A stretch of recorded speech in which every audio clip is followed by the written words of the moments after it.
I desperately need advice. They say words are just sounds strung together, meaningless without intent, but I've learned how wrong that is. Words carry weight far more than I ever understood. They linger sharp and unforgiving, long after they're spoken. Theo used to tell me I had a sharp tongue. I'd laugh, brushing it off as a playful tease, never once considering it might be a quiet plea for me to soften my words. Now, sitting alone in this empty apartment, I replay those moments over and over. The careless remarks, the offhand comments, and that one word, wimp. It was just a joke, or so I thought. But words can't be taken back once spoken. They settle, leaving cracks that grow over time. I didn't see the damage I was doing. They were steady, kind, and unwavering, and I took it all for granted. I thought he was unshakable, that no word of mine could break him, but I was wrong. Now the silence here is deafening, filled with the echoes of my mistakes. I pushed Theo away with my words, and now I'm left with nothing but their weight. When I met Theo, I wasn't looking for love. My last relationship had left me drained, and I convinced myself I was better off alone. Swiping through profiles on a dating app felt more like a distraction than a genuine search, but this stood out. His bio wasn't flashy or overdone. It simply read, lover of books, good coffee, and meaningful conversation, hoping to meet someone kind. His first message wasn't much different. Hi Chloe. I think you have the most beautiful smile I've ever seen. Corny, yes, but it made me pause. We planned a low-key first date. A walk in the park and coffee at a small cafe. Theo was there early, waiting nervously by the entrance. He wasn't the type to command attention with bravado or charm. Instead, his quiet demeanor and earnest smile made me feel unexpectedly at ease. He fidgeted at first, summing over his words, but as the evening went on, his sincerity shone through. At the cafe, Theo admitted, I'm not great at first dates. I feel like I'm auditioning. The honesty disarmed me. Unlike the polished, self-assured men I dated before, Theo wasn't trying to impress me with a version of himself he couldn't maintain. He was just himself. In the weeks that followed, Theo's consistency won me over. He remembered details others would forget. My love for lavender, my habit of humming when I read. When I had a bad day, he'd show up with my favorite ice cream. No questions asked. Theo wasn't dramatic or flashy. His love was steady, quiet, and sure, a kind of love I'd never known. It softened the walls I had built around myself. I didn't realize then just how rare and precious it was, or how much I would regret losing it. Looking back, I can't pinpoint a single moment when things changed. It wasn't one big argument or a sudden realization. It was a slow, creeping shift, like cracks forming beneath the surface of something solid. Theo's unwavering devotion, which I had once found so comforting, began to feel heavy. In the beginning, I adored his selflessness. Theo was the kind of man who thought of everything. He'd leave little notes on the bathroom mirror to brighten my mornings, surprised me with my favorite flowers after a tough day, and planned thoughtful dates to show how much he cared. But over time, those same gestures started to feel suffocating. It wasn't that Theo changed, it was me. At first, I dismissed my frustration. I told myself, he's just thoughtful. Isn't this what love is supposed to look like? But deep down I felt restless. I wanted him to push back, to assert himself, to show me that he had needs and desires of his own. Instead, Theo seemed content to let me lead, to always put me first, even when it came at a cost to himself. The imbalance in our marriage grew slowly. I began making decisions without consulting him, knowing he'd go along with whatever I chose. When I quit my job on a whim, I didn't think twice about how it might affect us. Theo didn't protest. He just adjusted quietly, picking up extra hours at work to make up for the lost income. At the time I told myself it was fine. He'll support me. That's what a good partner does, I thought. But in hindsight I can see how selfish I had become. I stopped contributing not just financially but emotionally. I let Theo carry the weight of our household, assuming he could handle it because he never complained. He took care of the bills, the chores, and me while I drifted further into my own world. I began to resent his endless patience, blaming him for the very things I had once admired. I snapped at him over little things. A misplaced dish, a forgotten errand, without ever acknowledging the bigger picture. And Theo in his usual way absorbed it all. He never raised his voice, never argued back, but I could see the toll it was taking on him. His smiles grew smaller, his laughter quieter, and something in his eyes dimmed. The balance of our marriage had shifted so far out of place that I hardly recognized it anymore. I thought Theo's love was unshakable, that no matter what I said or did, he would always be there. I convinced myself that he didn't need as much from me as I needed from him. But Theo wasn't unshakable. He was human. And while he did say it out loud, I began to see the signs, the small ways he pulled away, the moments when his thoughtful gestures became less frequent, the way his eyes, once so full of warmth, began to carry a quiet sadness I refused to acknowledge. I thought love like Theo's could withstand anything. I thought he would always be there no matter how little I gave back. I didn't realize how wrong I was until the cracks widened into a chasm I couldn't cross. By the time I understood what was happening, it was already too late. The night it all fell apart felt ordinary at first. Theo, ever thoughtful, had planned a romantic evening at home. He'd cooked my favorite meal, lit candles, and even put on the soft jazz music I liked. For the first time in weeks, things felt normal. We laughed over dinner, reminisced about our early days, and even talked about plans for the future. For a brief moment, it felt like we were reconnecting, like the cracks in our marriage had disappeared. But then came the conversation that changed everything. We were talking about bucket lists, sharing dreams and adventures we wanted to pursue someday. I mentioned skydiving, a thrill I tried years ago and loved. Theo chuckled nervously, admitting he could never do something like that. I'd probably pass out from fear, he said, laughing lightly. I laughed too, and then without thinking I said it. Oh, come on, don't be such a wimp. The moment the word left my mouth, I knew I'd made a mistake. Theo's face changed instantly. His smile faltered, his eyes dropped, and the warmth that had been there moments before vanished. He tried to laugh it off, but it was strained, almost mechanical.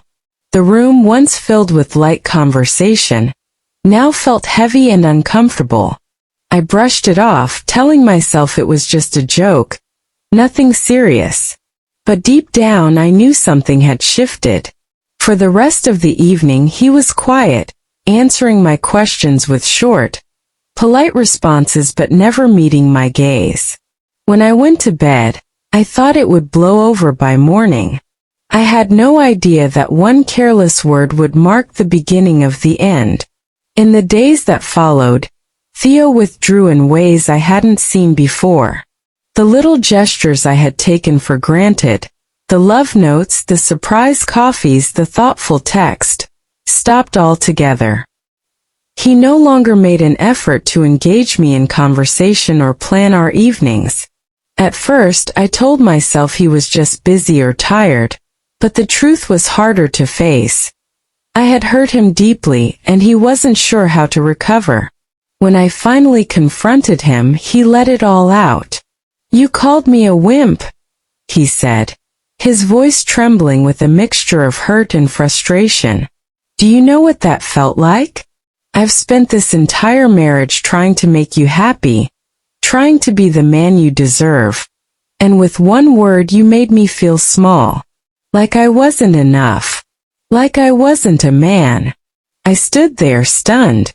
To me it had been a harmless joke, an offhand comment, but to Theo, it was the culmination of years of self-doubt and unspoken insecurity. My words, careless as they were, had pierced through every effort he had made to love and support me. I tried to apologize, to explain that I hadn't meant it that way, but the damage was done.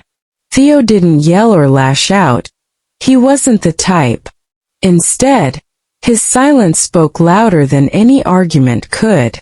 For the first time I realized how much I had taken him for granted, how much he had given without asking for anything in return, and how little I had truly appreciated him. That night marked a turning point. The distance between us grew wider with each passing day, and no matter how hard I tried to bridge it, I couldn't undo what I had said. Theo, the man who had loved me so selflessly, was pulling away, and I was the one who had pushed him to the edge. I thought words were fleeting, harmless. I thought Theo's love was strong enough to weather anything.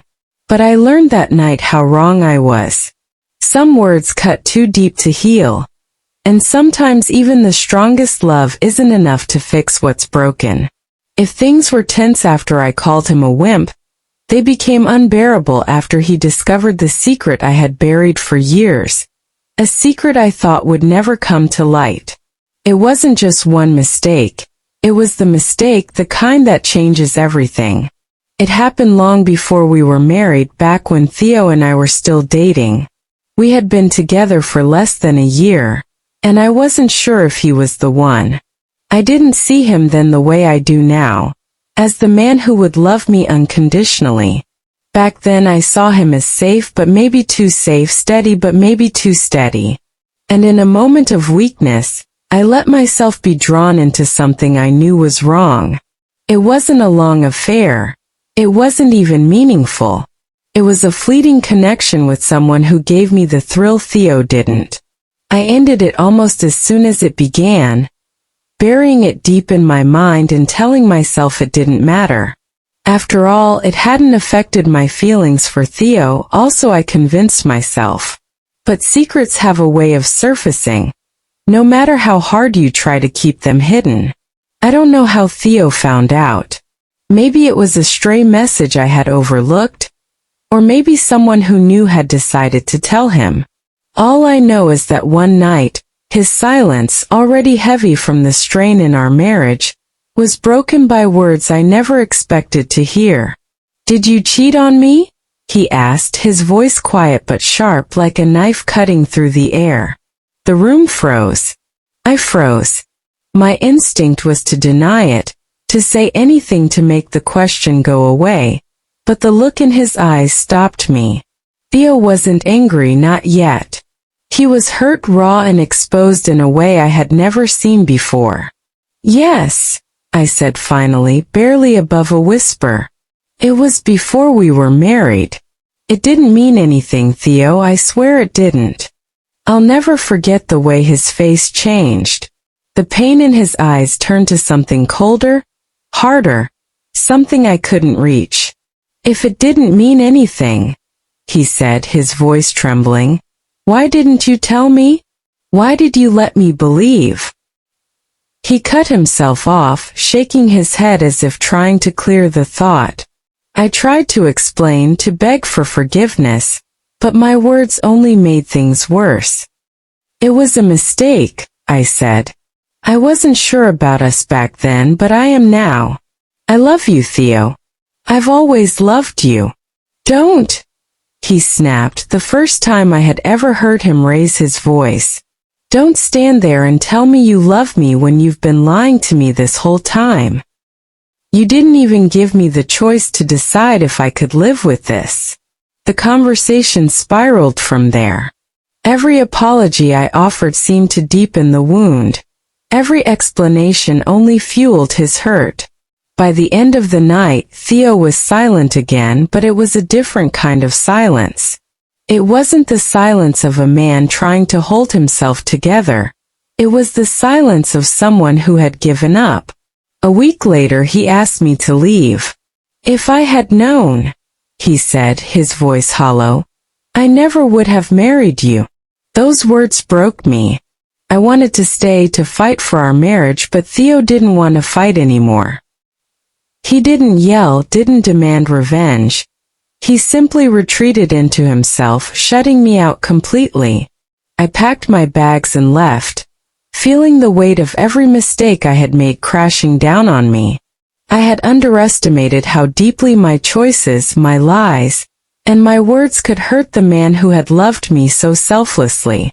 Now I live with the silence he left behind, haunted by the realization that I was the one who destroyed us. Life after Theo felt like walking through a fog. Everything muted, dull, and heavy. When I left, I didn't just lose my husband. I lost the life we had built together. The home that once felt so warm, and the man who had been my anchor. I moved into a tiny apartment on the edge of town, the kind of place you go when you're not sure where else to turn. It was small and cold, with creaky floors and walls that seemed to close in on me more with each passing day. At first, I told myself this was temporary, a pause before Theo and I could work things out. I'd give him time, let the dust settle, and then we'd talk. But as the days turned into weeks and weeks into months, it became clear that Theo wasn't coming back. The silence from him was deafening, a constant reminder of the distance I had created between us. I found a job at a local cafe to pay the bills. It wasn't much, but it kept me busy. I'd wake up early, tie on an apron, and spend my days making coffee for strangers. There was something oddly comforting about the routine, about losing myself in the rhythm of steaming milk and pouring lattes. But every so often I'd catch myself thinking about Theo. I'd see a couple at a corner table laughing softly, and I'd wonder if he ever missed me. Nights were the hardest. The apartment was too quiet, the kind of quiet that magnifies every thought. I'd lie in bed staring at the ceiling, replaying our life together in my mind like an old movie. I thought about the mornings he'd bring me coffee in bed, the way he'd always kiss my forehead before leaving for work, the way he made me feel safe in a world that often felt overwhelming. But with those memories came the guilt. I couldn't stop thinking about all the ways I had failed him, the careless words, the selfish decisions, the secrets I kept. I used to believe I was justified in my actions, that my frustrations were valid, but now, in the quiet of my solitude, I saw things differently. He had given me everything, and I had taken it all for granted. I tried to move forward, but it felt impossible. I made half-hearted attempts at building my life, going to work, smiling at customers, even joining a book club to force myself to interact with people. But nothing filled the void Theo had left. The apartment, the cafe, the book club. They were all just placeholders, distractions from the emptiness that had taken root inside me. Occasionally, I'd think about reaching out to him. I'd pick up my phone, scroll through old photos of us, and wonder if there was any point in trying. But every time, the fear of rejection stopped me. What could I even say? That I was sorry? That I missed him? That I had finally realized how much he meant to me? Words felt meaningless now, too little and far too late. One evening I found an old box of our things while unpacking. Inside were letters. Theo had written to me back when we first started dating. He had always been so good with words, capturing emotions I couldn't put into sentences. Reading them was like opening a wound I thought had scarred over. He had loved me so deeply, so completely, and I had let that love slip through my fingers. Now the life we built together feels like a distant dream. I go through the motions, but my days lack the color and warmth they once had. I thought I was strong enough to handle being alone, but the truth is I never realized how much of myself was tied to Theo. He's gone, and I have no one to blame but myself. All I can do now is live with the silence, the guilt, and the unshakable regret of knowing I destroyed the one thing I thought I'd always have.